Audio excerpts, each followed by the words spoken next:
Uh, okay, there we go. Looks like it is live now officially.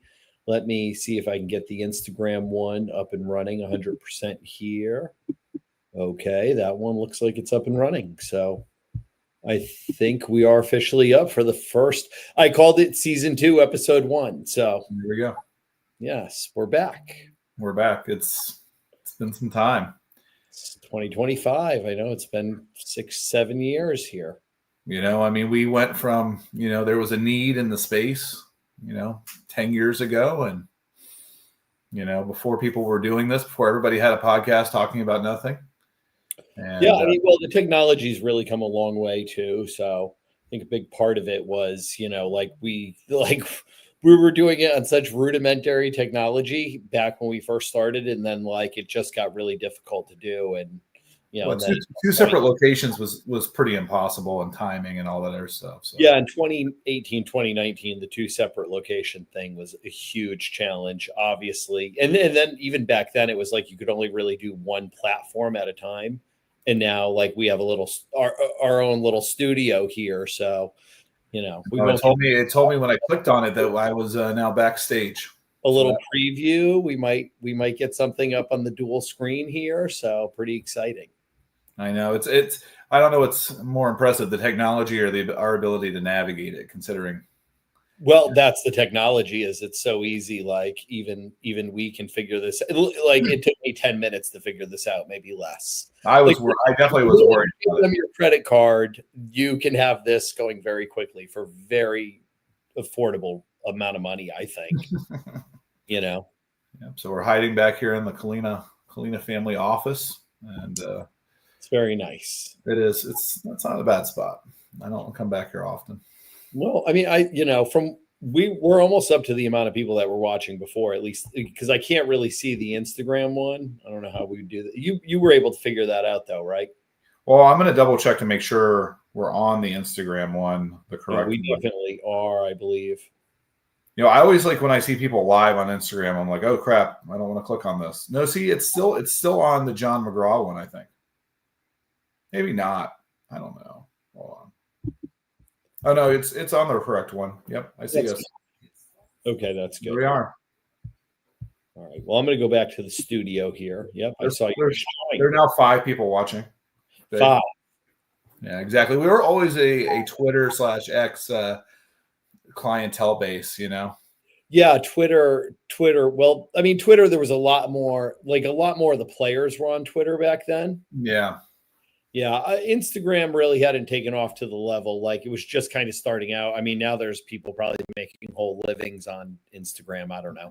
How hard is it to get paid on Instagram? Is that the hardest one? I don't really know.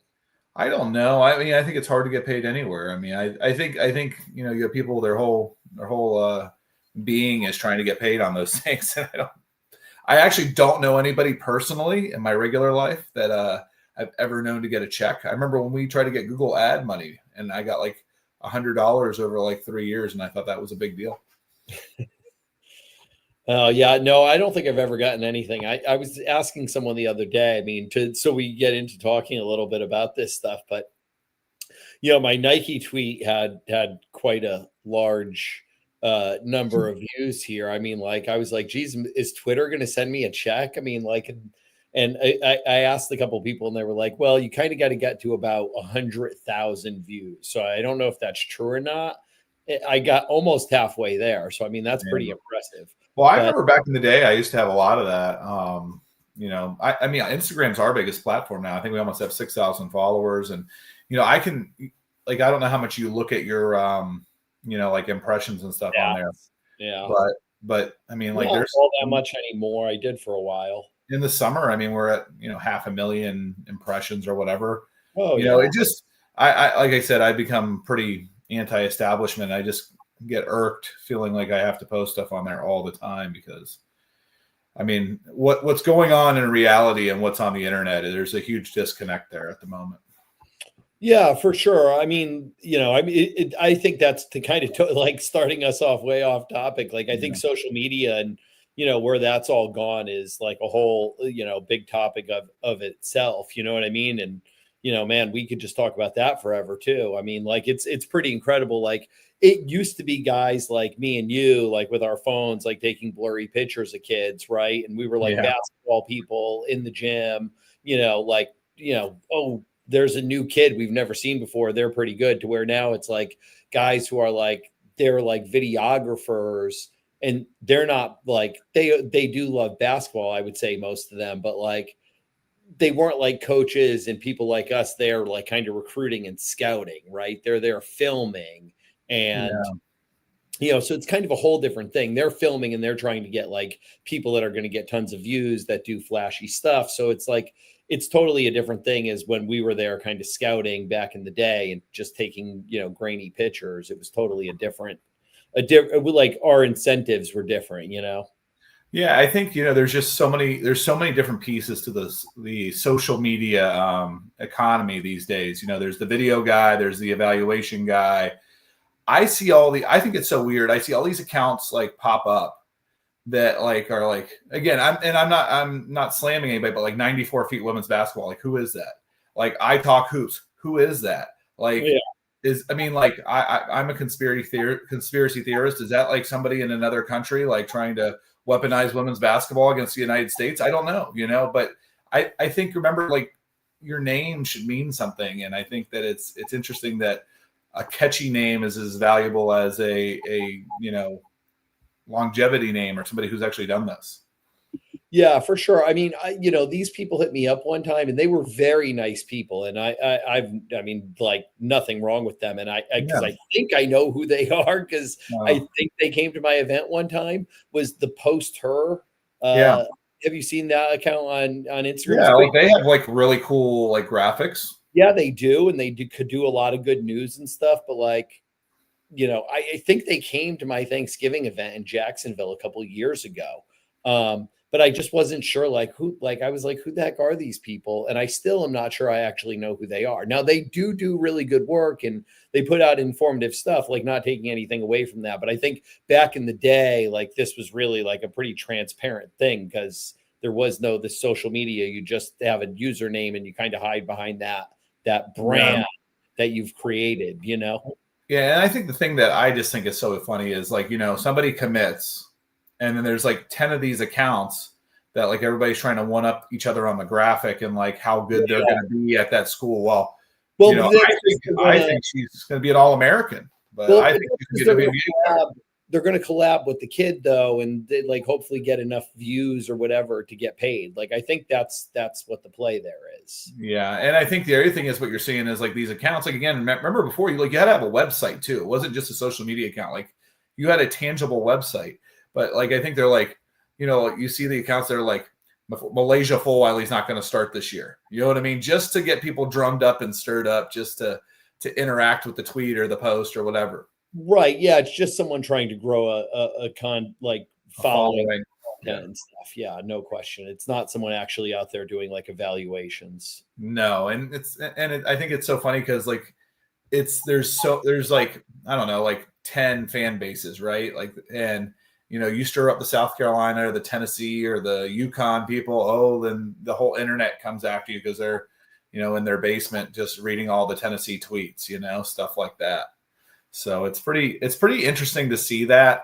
And, kids, like, I really think like, me and people that put out tweets and stuff like that. And the kids are so hungry to be like recognized on social media. Like, if Osama bin Laden tweeted about him, they'd be like repost it and be like, man, this Osama guy, he's not that bad, and he thinks I'm good. No question. No, I mean, there is a lot of that going on for sure. I mean, it's why there's, that's why there's a million different platforms of things. But, I think it's like kind of the grassroots thing is really important. I mean, we've already gone almost 10 minutes here, which is pretty crazy. By the way, the technology, like, now you can see how long you've been talking for. I think we've gone an hour, maybe. Let me check the time. Hold on. I can't click on my phone. If somebody calls me, we get dumped off. Right. Yeah, it's pretty crazy. But, it's this year definitely is going to be pretty, to me, like, the biggest storyline here with the whole grassroots thing is just like, who's going to pay for all these expenses? Because these trips are like, some of these trips are incredible. And depending on where you're coming from, like, I can't remember what it is, but it's like what is it, 65 or 70% of the US population lives east of the Mississippi. So I mean, you have the Nike circuit, which is like we're going to go to, Phoenix in April, New Orleans in May, Vegas, and so we're basically going west of the Mississippi all Well, three depends. times. It just depends where the New Orleans location is, whether it be Well, east or it's in the middle of the Mississippi half the time, but let's hope not that time. But it could be because that's not always a good time. Well, May, I guess. May's not too bad, but Yeah, I guess I think July might be a little more rough. Well, I was telling somebody else, I think the first time I ever traveled out of state to an exposure tournament was probably like 2006 or 7. And I think the first time we ever flew to an event, I don't think was the first place you traveled to? We went to Atlanta. I actually posted a picture of that team a long time ago. We had a pretty good team. But then I think the first time we ever maybe there was some good players. Yeah, well, I mean, we had some good players, but we didn't have a good team. It took us a while to win a game at the Borough, a couple of years, but I think the first time we ever flew somewhere back when the Borough was a huge exposure tournament. Yeah, so, that wasn't that long ago, by the way. Yeah, well, go ask your AAU coach how they did at Battle in the Borough, and if they if they don't know what that is, they're very Johnny come lately. But for sure. I mean, when was the last time the Borough was a huge tournament? 20. It was probably when they had it been when there were 7 days, so you can go from Nashville to Louisville. But you remember they tried to Louisville back. Wasn't it back to back in Louisville? Yeah, it was back to back. Honestly, it would have been better for them to keep it, but I'm sure who owned which tournament mattered a lot. But so I don't think we flew to an event until we went to the Classic. And I think we went to the Classic in 2017. So you think for 11 years, that was in Louisville. And I remember, I was telling you this the other day, I remember when other people were in the venue in Louisville and never could get it going. They were running 8 courts in there, or 15 courts in there. Yeah, it was a hot mess. Yeah, and back when other people were running it, there were like 8 courts going on there. And they were like, oh, this is just never going to work here in Louisville. Like no one's ever going to come up here. But no, I mean, it became the epicenter for a long time here. And so, yeah, well, and I think that, so it was 11 years that we never took a flight, and now we take 4 flights a year.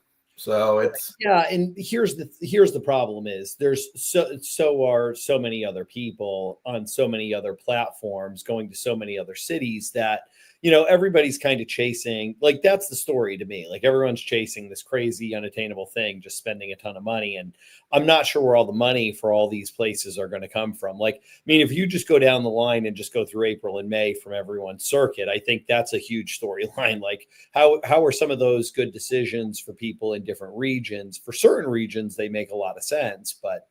Well, here's the other thing is, like, I mean, if you have eyes, you've noticed that in April sucks. April is worse than the fall was back when there was a fall, because and honestly, the only people going out are these big time schools who already have decided who they're recruiting, or something regional. They might go something regional. Well, but I was going to say, I think the smaller, like non D1 people, actually, it's really good for them. Like the D2s, the JUCOs, the NAIA people.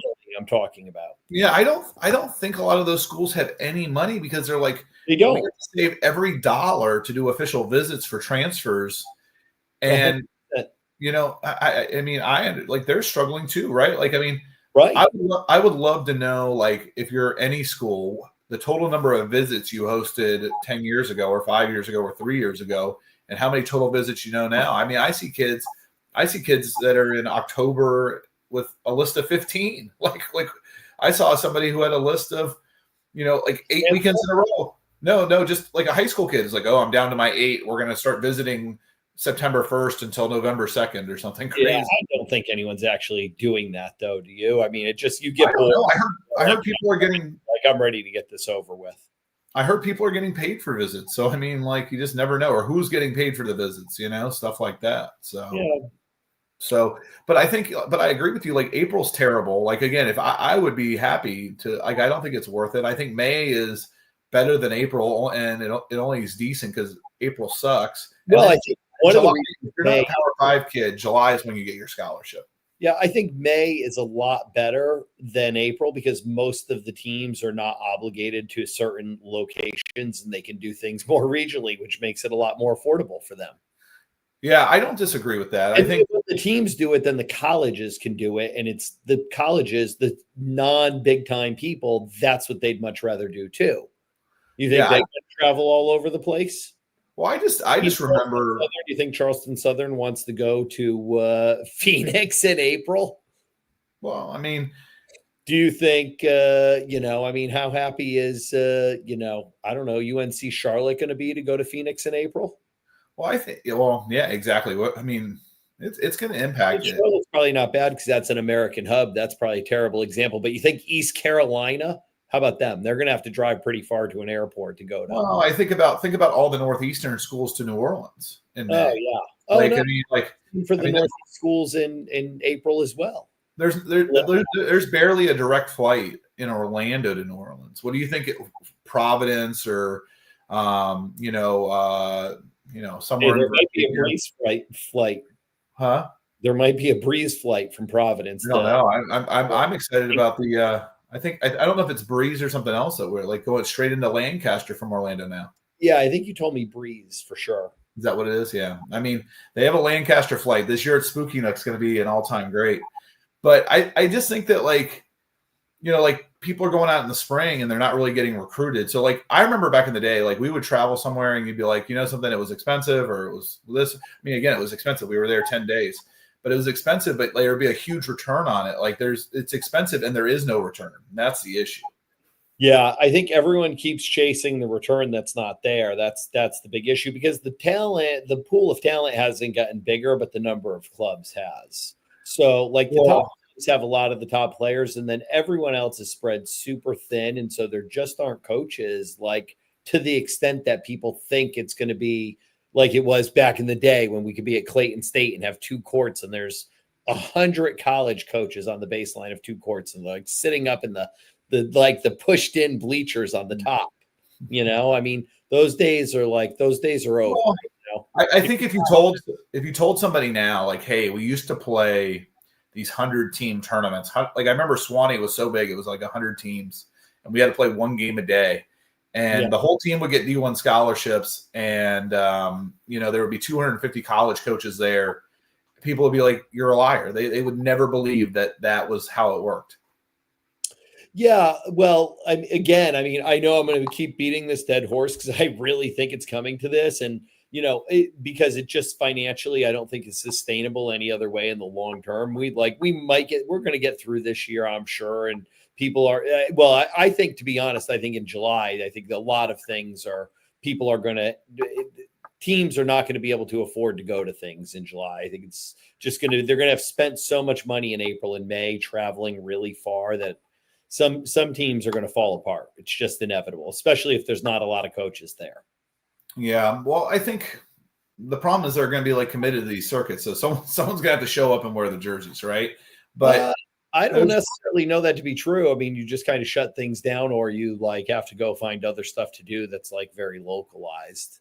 Yeah, I think, again, well, I'd say for the bigger people, like we're committed to a circuit. We have to be there. And I think, again, there are some good circuits, but it's like also like finding the players that benefit from being on that circuit, Yeah, I think every team that's an Under Armour night, like EYBL and, probably an Adidas team and Power 24, yeah.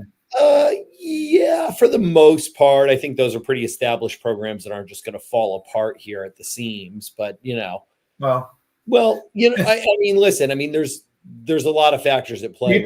People definitely limp across the finish line. I can tell you that. I see it every year. I don't know exactly who all the teams are in Power 24, so but I definitely know like every other league had teams that fell apart, I'm sure, last year. And I mean, I know teams of all the EYCL and UA Rise, and we can just go down the list. I mean, every rung here. I mean, like there are teams that play with me that fell apart towards the end of last year. So it's in more people than ever, parents paid like with like credit payments at the door, Klarna, Afterpay.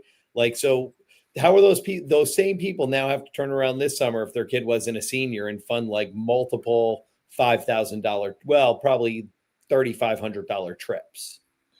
Yeah, I mean, I think the big thing is like I you know, I wish they would. I thought Nike was on to something regionalizing it, and I also just don't understand how Nike went from this huge issue in Louisville last summer and said, "Hey, let's go from one convention center to four.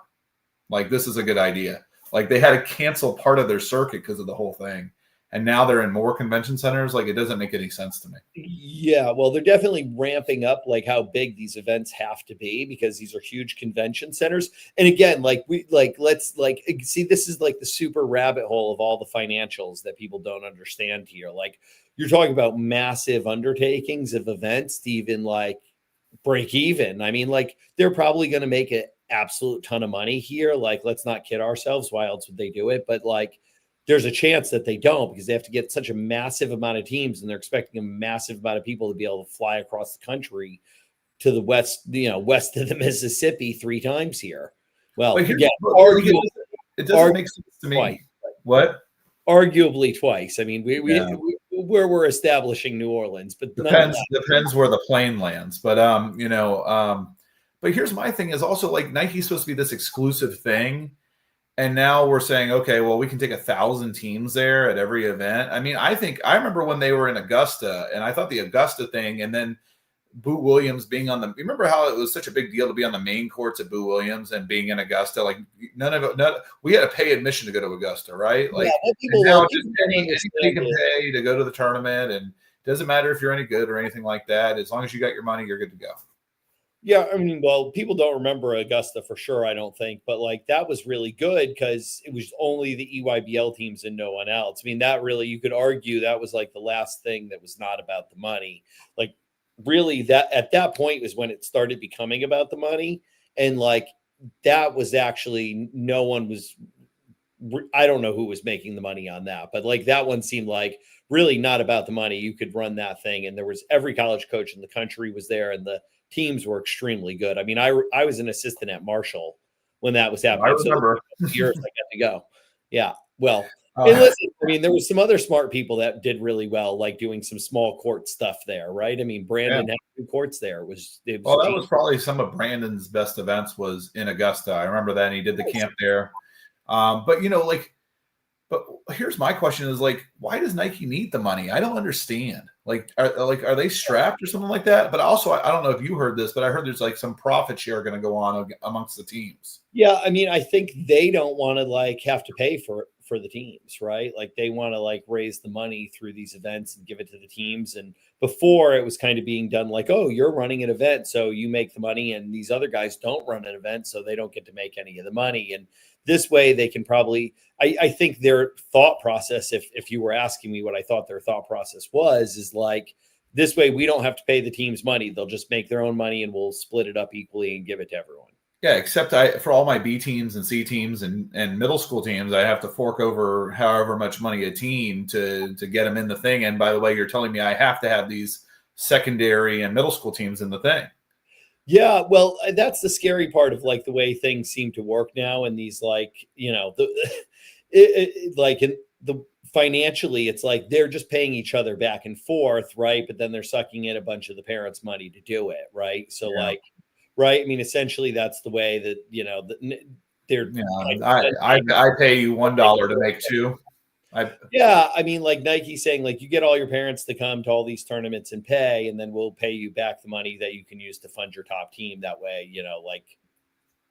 I think it's so funny though, because like I think the average person who does this isn't smart enough to realize that like, yeah, someone's giving you money, but then you're giving it all back to them. So actually, you don't get any money.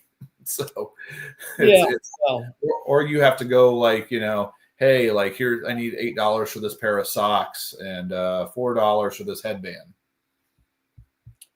Well, I mean, that's going on too. Let's be realistic. Quite a bit, I think. No, it has to happen because before when you had more open events and stuff like that, there was a way to sort of like, be in the open market and have some value and work with people and stuff like that. But because of like how landlocked the events are right now, like they know they've got you. You know what I mean? So Right, for sure. except for May, but again, like it's going to be interesting to see. And but also now, like everybody's kind of landlocked everybody up, and now all of a sudden Puma and New Balance show up, right? Right. Yeah, that's definitely thrown like a kind of a different dynamic to it because like they're at least acting like they're going to throw some money around. I mean, whether money's actually like exchanged hands yet or not. I mean, I haven't been able to like ascertain that, but it seems like there's definitely deals that are legitimate that are like being publicized. So like sure those deals are probably true. Other deals that like, I don't know, you don't necessarily you hear like, oh, this is what the deal is, but like is that going to be delivered upon down the road when the time comes to have to deliver upon it? I think that remains to be seen. Yeah, I watched The Big Short this morning, so I feel like that's exactly what's going on here. But I mean, yeah, like it is. I mean, that's really actually going on like financially too, I think, with some things going on in the background. So like it doesn't surprise me that there's the microcosms of those things happening in this sport, in this business, in this can you believe they moved off of Boo Williams? I just can't believe that. Like I thought that was like a mortal sin. Yeah, no, I mean, I think I'm shocked about that. And it's like, I'm also not sure that that's that great. I mean, like, to be honest, I think that like really it was, but again, I think the model is they need to make a lot more money. So they need to try to scale this thing up to as big as they can. But I'm not sure the way they're like, to be honest, like, and I hate to say this, but the profit margin of Boo Williams, what? No, I mean, like the places they picked, I think they have a big challenge to do really well. Like, no, I mean, I think I haven't been to New Orleans in a long time, but it's not Cincinnati or the Midwest or the Northeast with a million teams in New Orleans just ready to pay $800 for a tournament. Yeah, by the way, I mean the very last stop is Chicago. I mean, I think you probably milk them for all it's worth, like in the first one or two rounds in Chicago instead of bringing them there. Even though, I mean, they'd have to all have like everyone would have to have a huge winter jacket if you went there in April or May. But maybe not May. Maybe it'd be all right by then. But like in Chicago, it's good. It's the get. I don't know if you saw a guy on one of my tweets. Yeah. His hotel bill. So I mean, like it was like what over $400 a night with taxes. Well, I saw his parking was $60. You got to pay $60 to park at the hotel and then whatever to park at the convention center. Well, hopefully you can just walk. I mean, there are a lot of hotels attached. I mean, for over $400 a night, you'd hope he's in a hotel that's attached there. What do you think they're doing at the Booplex? You think they're playing pickleball over there that weekend now, or what do you think they got going on? Are you going to rent there and run an event called the Boo Williams Invitation? No, I mean, I'll be in Knoxville. I'm happy to be there. So I can't believe they're doing that. I think the convention center thing, like, I mean, they're one more fire alarm away from like really looking dumb. And I just wonder, like, I think we had a conversation about Vegas and like how many teams do you think you have to have in Vegas before you make your first dollar? Yeah, no, that's what I mean. I mean, I think Vegas, Chicago, I don't know how much New Orleans cost. I won't even, I don't know how much those other places cost, but I have an idea about some of them. And New Orleans, I don't, but Vegas and Chicago, I mean, I think, 500 is like the cutoff line to like before it, like there's, you're in a good spot. Minimum. And I think the other thing is like you're definitely threatening the people who have been running the events and effectively running the events to now like, hey, guess what? You've been doing this your whole life. Now you don't get this money, and good luck. The entry fees are due next week. Yeah, for sure. No, I mean, I wouldn't think the Nike event operator people would be very happy about losing that, but I mean, also, I don't know. I mean, what are they supposed to do? I mean, I guess this rev share is like supposed to be like, I don't know, like giving everyone the same amount, I guess. I don't know. I heard it's like based on able to negotiate deals. I heard it was based on tiers and how your performance was. And then I also heard, I've heard like some of the money's being reserved to do NIL and things like that as well for some players. So I bet they're out there and like you can kind of do a requisition to get a player type thing. Yeah, well, I will say, and what I've kind of heard, the New Balance and the Puma model seem to be, and I seem to get some confirmation. I won't say my source, but that like the deals are way more directed at individual players regarding New Balance and Puma. Like they're trying to get players and then just put them on teams as opposed to. Yeah, there's a lot of that going on. I just think that it's it's funny is like all of a sudden there was no market for teams, and now there's a market for teams, and there's even greater market for players. It's just you wonder like I heard that like some of those circuits and stuff were saying like, hey, you couldn't be committed by this point, or if you were committed, or you played in this, or you played at USA. It's just all sorts of weird stuff. And if I was a college coach, I remember like people got pissed at us for doing that, but now all of a sudden like the event operators are doing it. Yeah, it's actually the funny thing is going to be like there's going to be players who don't show up on teams that they're supposed to show up on at some point here. Probably already got some money. Yeah, I mean, I don't know how well. I mean, it cuts both ways. Like one, you definitely want to get your money up front because there may be people who don't pay, but I mean, if their event totally bombs, I mean, how are they going to pay you?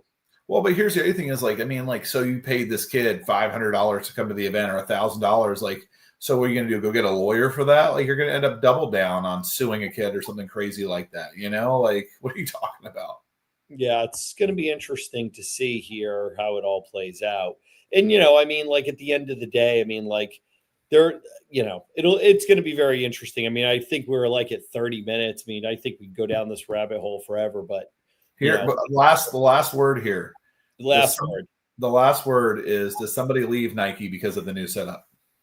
Oh, 100%. I mean, I think we know people who want to leave Nike right now. And I mean, if Nike doesn't know the people that want to leave Nike right now, then, I mean, how would those people even have the jobs that they have? So, well, I bet they also like, again, like, you remember when they used to go take the best team from every circuit? Like, I don't think it's the same setup as it used to be, like, I mean, I think, FBC and West Virginia Thunder have kind of put a stop to like, you're not going to just go take the other circuit's best teams. Like people have kind of made a home in other places. And the other thing is like, they haven't come in over the top financially to where people feel like they have to go, so. Yeah, no, I mean, I think listen, I think, and again, we can go for ages here, but like the sneaker company really stepped up. I mean, when would you say like 2021 is when sneaker companies really started funding teams to a level that, and there was, at that point we had Under Armour and Adidas and Nike. And so people were getting enough money to be able to really like have resources for their program. I mean, just think about the early days when we were staying in Vista. So, well, I would say like 3 or 4 years ago, that's when I felt like, oh my God, I think about when I first did this, if someone told me, hey, one day you're going to get like, like tens of thousands of dollars to do this, like right. from a corporate company, not like, a brick of cash, then I would have been like, I don't think there's any way like this is actually going to happen. I think you're lying. So right. I mean, trust me. Listen, I miss the brick of cash days. So I miss the brick of cash days. I have some photos in my camera reel of the good old days. But no. I guess some of the people who actually like women's basketball might want to talk about some of these games. I know a lot of I've been following the internet and I've been watching television, and I see there's a lot of compulsive gamblers out there these days. It's pretty incredible. It is pretty incredible. It's incredible how much it's being encouraged. And also like, I mean, have they actually passed the vote yet to have college players are going to be allowed to gamble on games now? I think that passed, but it's only for professional sports. But again, like if college players professional sports. Yeah. Hey, Coach Oriyama, I need 3 minutes on my phone to see if I hit this parlay at halftime. I'll tune into the halftime speech here in a moment. Give me 1 minute. Well, I think the more realistic thing is people are like calling their friend from last year and being like, "Hey, do you think you're going to be able to get 3 rebounds tonight?" You know what I mean? Can you get 2 rebounds in the first half? I mean, you can bet on people for that. So that's what the feds are in on with the NBA right now. Like it's unbelievable. I think it's so funny, but I think I listened to this podcast and it's kind of like your situation. Michael Lewis, who wrote The Big Short and Moneyball, was talking about how basically like the only people who are allowed to gamble consistently are people who lose. And at the point you win, they shrink your limits. They only encourage reckless, terrible bets. They do, yes. Yeah, totally. So, but we Yeah. got some games tomorrow. A very short time if you do well. Right. Yeah. And again, what's funny is like, I mean, I can Google anything right now, but I couldn't Google where any lines are. So I don't understand how all the compulsive gamblers, like you can bet on like cricket in India right now, but you can't bet on the Duke Baylor game. Yeah. I mean, women's basketball is a really unique thing, I think, from a couple of standpoints with that. Yeah. I mean, they're really like, they have to be very careful of their lines because I think it's probably the easiest sport to take advantage of. I mean, I'm terrible gambler. Like I lose so much money. I lost both.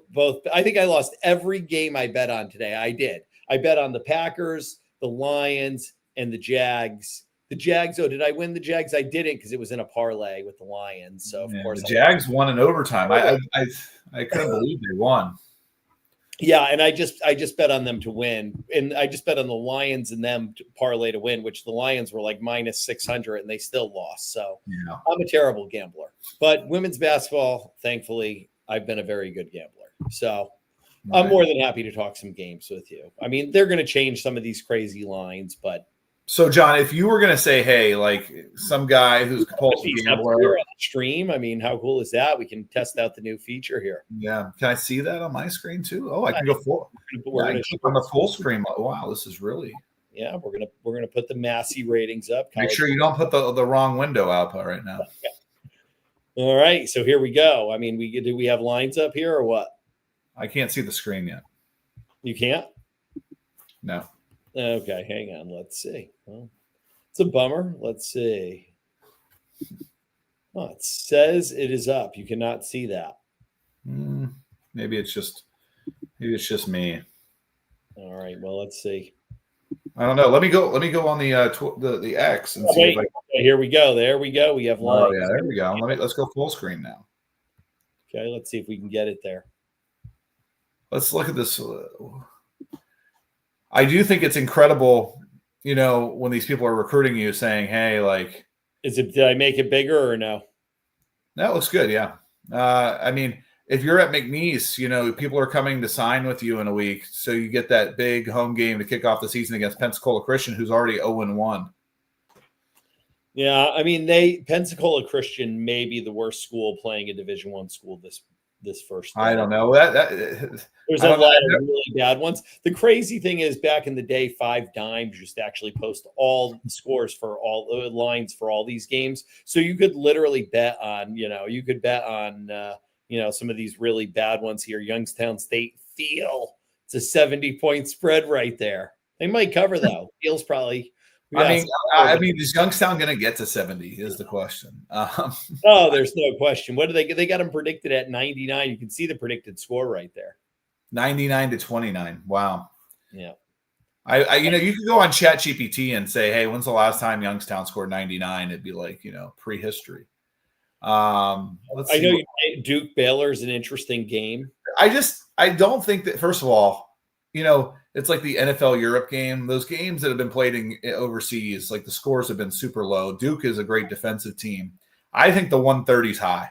Yeah, where will they play that? And probably the big stadium where there's some like Adidas gym in Paris. I saw something on social media. Oh, really? It's not going to be. Yeah, I would be all in on Duke to cover that one. The under is not that high, though. I mean, 66, 65. I mean, that does sound pretty low scoring. Yeah, I think it's going to be like 54, 44 or something like that. Yeah, that's super low scoring. But I think Duke's covering there for sure. Yeah, I mean, Duke is supposed to win the ACC, and I think Baylor is going to be good, but I don't know if they're going to be good tomorrow. And I think Baylor could be really good. They just got to gel. It just depends. Like that's kind of their first game, and Duke returns, I think, enough of the core there. I think that. I also think like who does Cal have? Like how are they a 3-point dog to Vanderbilt, who's got Michaela Blakes? You think Cal should be more? Yeah. What's her about Cal, to be honest? But I guess on the surface, I could go with that. I mean, what's Blake's over under for tomorrow? Like 34.5? You can't see that, but I would love to know what that is. I don't know. They usually, from my experience, this would be the first year they've ever done prop bets in women's. But I being in Florida here, we only have Hard Rock, so it's not an easy road to go here in Florida. I think Radford covers at 26.5. Radford, yes, I definitely think Blake, I think. What's this? Yep, what's sure. this? What's this Presbyterian matchup with Warren? Who? Oh, well, I don't even know who that is. Warren Wilson.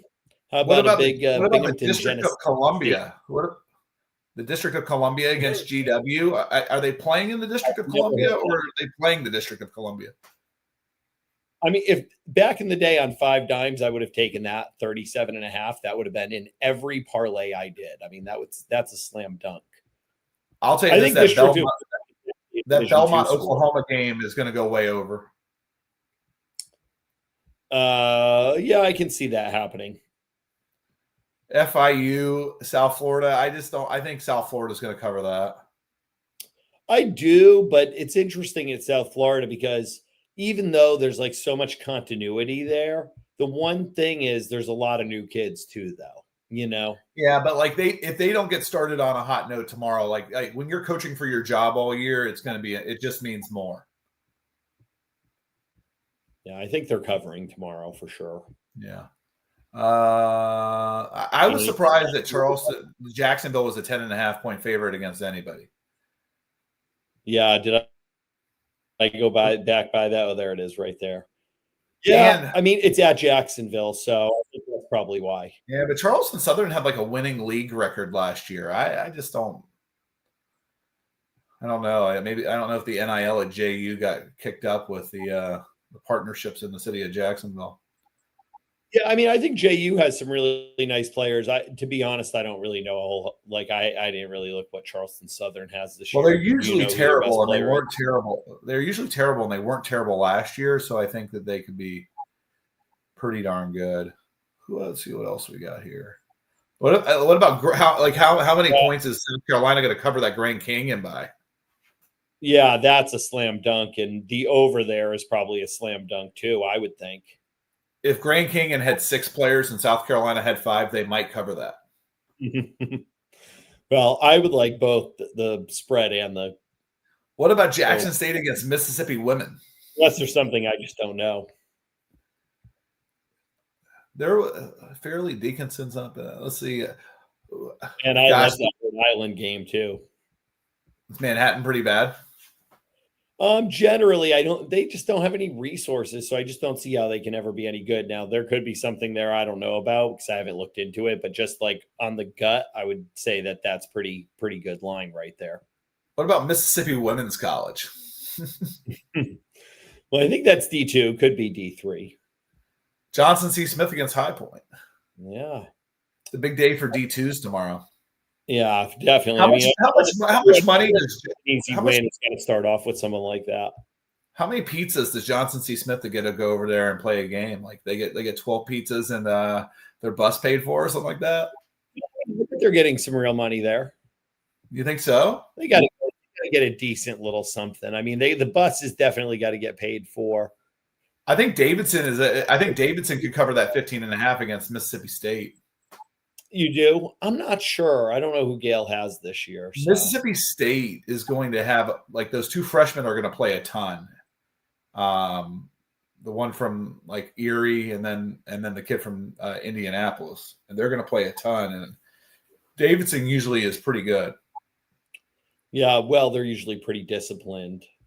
Also, I think how's Illinois State at 8.5 point favorite against Dayton?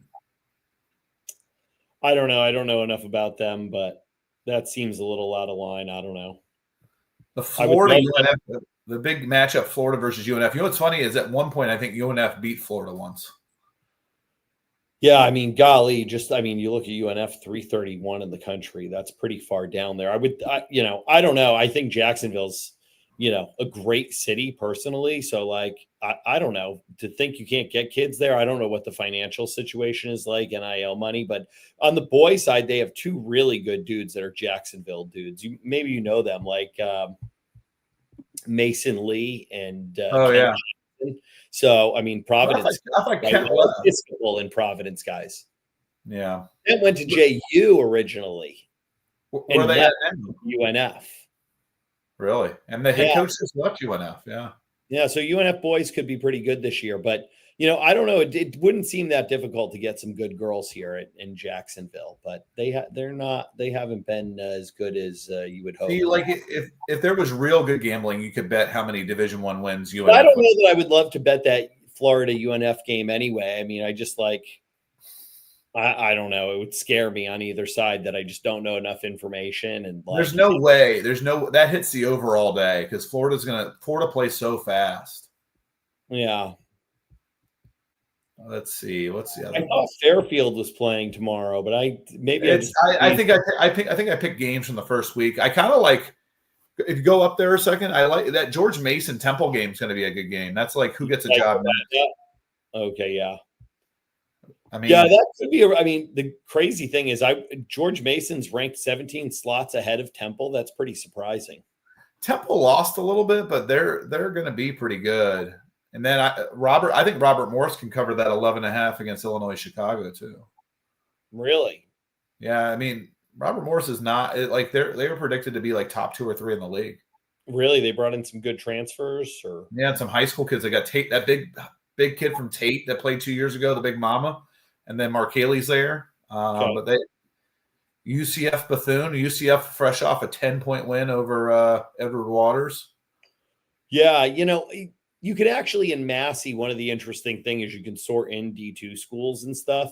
And I mean, I don't think Edward Waters probably sort into the top 317 in the country, but like. I bet they're not super far down the D2 list. I mean, they're pretty good this year, and maybe it's got to change once teams start playing. But I think they're going to be pretty high up the D2 list. But You think I don't think UCF ends the year at 92 either. By the way, no. I mean, I think Bethune is probably a pretty solid bet in that one. But like to cover 24.5, but still like. I just think it's going to be low. That's going to be a low scoring game. That's not going to be. I mean, like if you're saying the total is 128, so that's like 65 each. So you're saying it's 77-52 as the predicted score, right? Oh yeah. UCF ain't getting to 77. I can tell you that. But that's really based on to be honest, that's based on last year's math, right? Like, so they're kind of only they're not really necessarily accounting for what's coming in. That's why women's basketball, has over the years been kind of historically easy to bet on and easy to take advantage of. So if some of the things that are going on in that program, you can have a pretty good chance to do pretty well. You know what I mean? Know who the players are, right? They don't generally change the lines that much, but they've got. Well, here's the thing: they've gotten a lot better at it over the years. Back when it was 5 dimes and all offshore gambling, they wouldn't update the women's lines at all. They would just leave these things, and you'd be like, "Oh, Vic Schaefer just became the head coach of Texas. Okay, well, Texas just got better. You know what I mean? There's just things that you would know, okay, I can kind of take advantage of that line. And even though that's not 100% guarantee, arguably it's a good chance that's going to happen, and you put a couple of those things together and do pretty well on some parlays. So here's my question. William Jessup, is that in Mississippi? Are they making the trek out to California for this guarantee game? William Jessup, I believe, if I'm not mistaken, that's in Missouri. Let's see. We can click on them, I believe. Oh, nope. They're in Rockland, California. That is. I thought the word Jessup was coined in the state of Mississippi. So, but yeah, I mean, it's going to be interesting. I think. Huh? You can go ahead and get that off of there. There you go. So I know the one big other topic is, and we got 5 minutes to wrap it up here. Yeah, for sure. I thought Ruby Whitehorn. Actually, I was interested in this, and I was like, man, I was kind of surprised they kicked her off because I was wondering what would you actually have to get kicked off for at Tennessee? 5 grams of weed is it? She did a good job putting a statement out. Here's my question: is she playing for somebody else at Christmas? Um, I don't know. Can she play for someone else at Christmas? I mean, that's kind of an interesting, thing. I mean, like, when's the earliest she's allowed to play? I don't know, but if you get kicked off and like, remember, there are no rules anymore, really. She got kicked off. It's not like she's in the portal. But my thing is like, it's like Gary Reedus. We have What? standards here. We have standards. Yeah. Okay. Yeah. Is Gary Reedus at her house right now? Like, is Gary like trick or treat? Yeah, I mean, well, I mean, listen, I mean, the reality is like in this day and age, I mean, just go find a state where like weed is legal and, then you don't have those problems. I mean, like, arguably like you get arrested twice in like a 6-month period, like you have to go. Like there's no Like I was reading the story. She got like a ticket, like a misdemeanor ticket. She didn't get like clicked up or anything like that. Well, I know because it's so decriminalized everywhere, but nonetheless, like that's the second. Well, I don't know. I guess that's a real interesting dynamic. Yeah, but the first one got dropped. The first one got dropped. Oh, I know, but like, I mean, here's the problems. I don't know. Yeah, but I mean, like, it's a little gray. How much money could she get at Christmas to play somewhere? Oh, probably a ton, and she probably should. I mean, why not? I mean, like. And again, just go to a state where, weed is legal. I mean, it's legal in plenty of states at this point. So, I mean, how do they have a football team at Tennessee if they're hitting people for 5 grams of weed misdemeanor charges? Well, I think that's also pretty funny. Like, we've legalized and made like we've done like we're just paying players out right now, right? Like it used to be so under the table and so illegal and like so like, oh my gosh, you said hello to a certain person. Like you can't talk to you in July. Yeah, the things were such shenanigans, and now we're so far in the other direction, and yet the morality police are going to come like kick this kid out of Tennessee for a little bit of weed when we know probably I don't know what percentage of Division I women's basketball players are smoking weed? 40% minimum. Half, yeah. Well, here's the other thing is like they're not even allowed to like aren't they not allowed to test for it to like for eligibility purposes now?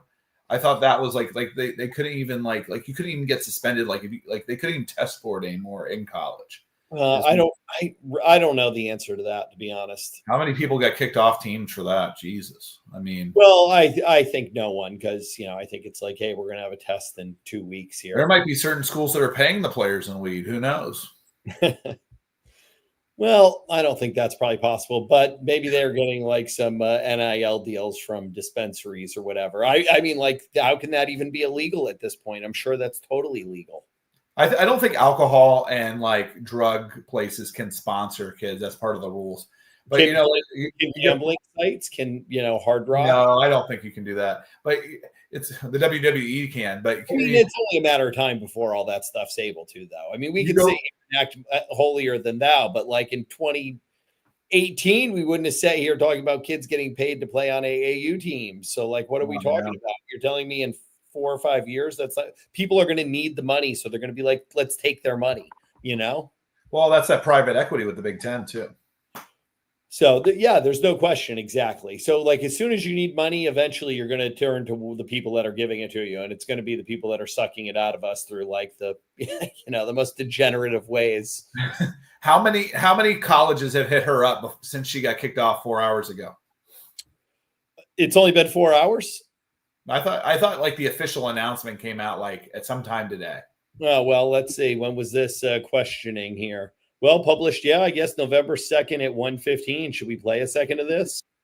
Or can we do that? Yeah. You hear it? Nope.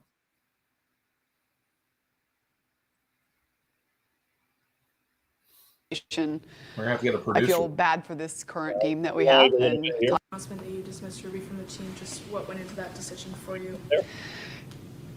We have standards in this program, and it's standards. A sad situation. Kenny, it's a difficult situation. I feel bad for this current team that we have. The buzzword bingo Time will card tell out. if it's the right choice for this team, but I have no doubt that it's the right choice for the team 4 or 5 years from now. What was the response from the All team? right, let me get this up here. There we You go. Anytime you're in the SEC and you use a Saban catchphrase, it's always good. Yeah, I mean, it's still, I'm kind of with her a little bit, but at the end of the day, like, How much trouble can she get in 1 year? I don't know. Like, I don't know. Here's the other thing is they just platoon 12 kids, like, and they have a bunch of good freshmen. So it's like, hey, like, can't end up like a lot of cap money here. Oh, they just freed up some cap money for Christmas too. Like, that girl from Vanderbilt, like, remember she like got kicked off, quit, whatever it was, and then magically showed up at NC State and she's just playing. Like there are no rules. There are schools that may have like trimesters or like short. No, listen, because there's like A term, B term, C term, and D term inside of each semester. Well, so they could just throw her in a welding program at any point. I mean, at Marshall, that might have been able to happen back in the day. We have a welding start date of next week. You can get your certificate in welding. I guarantee you there's people doing that. Listen, there's a strong chance she could be playing pretty soon. I would 100% agree with that. I mean, how is it not possible? I don't know. I don't know why it wouldn't be possible, especially like just, whatever your philosophy is on the whole situation. Yeah, for sure. She might have to she definitely lost a lot of money and it's about to have to take a little bit of a discount if she wants to play this year. Yeah, unless I would say for sure, but like for half a season, she might get a pretty good boatload if she waits around to Christmas, and then like someone who kind of needs her for the like late season run or has a big injury could pick her up, and then she could maybe get a premium for that half a year. So you never know how that thing could kind of go, The governor of Louisiana might get involved and call her up himself. Did you watch any of that this week? I didn't, but do you think LSU would be able to take her? There's not even any rules about interconference transferring anymore, is there? It's probably like, just open season, transfer whenever. I think the thing is they have a deeper roster this year. So the question is, A, how much cap room do they have? The other thing is like, what's her eligibility? Could she play this year and next year? And like what's the deal with it? Like, or is like because here's the question is, does she have to play this year or she has no eligibility, or does she have another year depending on the situation? Well, how many years has she already been in college at this point? Is this just year 4? Or is this year 5? I mean, I think she still could probably get the other year. If she doesn't play this year, she probably could get a whole nother year next year. Is she worth more playing the whole nother year next year and not playing this year, or just playing half a year this year? Well, I'll tell you this. That's going to be the other thing is like, I know somebody that, got to the end of the year last year, and it was better to get an extra full year of money than, play the last 10 games of the season, right? Right. Yeah, no, for sure. I mean, that doesn't even make sense, right? At this point, I mean, you'd just rather just get the extra money for sure. So she had played 2 years at Clemson, 1 year at Tennessee. She hypothetically could redshirt one more year. For sure. And, she has 1,100 points in 3 years. Like but again, I'm telling you, she could probably be eligible right away if someone's got like a C term type of thing, and it's like the last half of the semester. Have we passed the halfway point of the first semester yet, or no? I think these state schools are very flexible. You know what I mean? Like, I know working in a school, like I know they're very flexible. Listen, colleges are hurting for enrollment. They're trying to enroll students at any point. Yeah, for sure. And the NCAA doesn't have anywhere near as many regulations. You know who's somebody to look out for there is going to be Arizona State. Watch. Yeah, I can see that happening. That makes sense. Barber was there with her at what's it called, Clemson, and they play the same kind of style. Yeah, I can totally see that happening. I can see Louisville getting involved too. That would make a lot of sense. The problem in Louisville, it's kind of like still that deep South Bible Belt stuff. Some fan is going to say that we don't want any weed smokers on our team. I can see the Californias, the UNLV. Kentucky's a pretty big weed producing state. Is it? Yeah, it really is. Yeah. Well, it used to be. Yeah. I'm thinking about who else. Miami. Who knows? Miami. Yeah. I would say that's a possibility. Yeah, even though it's, I guess, hypothetically not legal here, but just go get a medical card from like Dr. Green Eyes and we're out of the pill mill business. Walk right into the store and you just Well, I think what we can do is I think the next episode is probably let's take a deep dive and maybe the Puma New Balance and talk a little bit about that. And yeah, I mean, I think talking about some teams and some players and some stops kind of makes sense. the Under Armour meetings this week, so we'll know some more there. But also, like, do these circuit teams be interesting to see which Nike teams may show up at the Under Armour meetings? I mean, there's any care to throw in a name or two here, or no? I have a what's it called, a non-disclosure on that. So well, I'll plead the fifth, but I mean, I don't think it's any big secret, and I think it'll definitely be interesting to see how many of them, because I think from what I know, I think there's at least probably 5 to 8 that are serious contenders that would like to come over to Under Armour. Really? Wow. Yeah. Were you not aware of that many, or you were just? I didn't know there was that many. I've heard. You were just aware of the serious ones that are probably going to happen.